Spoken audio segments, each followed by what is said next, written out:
ఏ కేసులోనా సరే post mortem report 3వ రోజు ఇచ్చారు. ఇన్ని రోజులైనా పోస్ట్ మార్టం రిపోర్టు లేట్ అవడానికి కారణం ఏంటి? దీనికి రాష్ట్ర ప్రభుత్వం సమాధానం చెప్పాలి, పోలీస్ డిపార్ట్మెంట్ సమాధానం చెప్పాలి.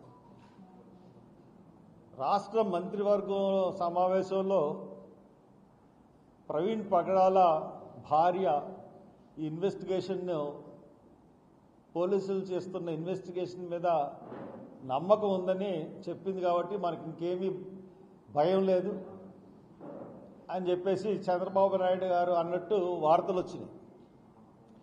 మరి అటువంటి ఆవిడ నమ్మకాన్ని మీరు ఒమ్ము చేసినట్టుగా 14 రోజులైనా ఈ పోస్ట్ మార్టం రిపోర్ట్ ఎందుకు రాలేదు? చంద్రబాబు గారు మీరు ఏమన్నా రహస్య ఆదేశాలు ఇస్తున్నారా?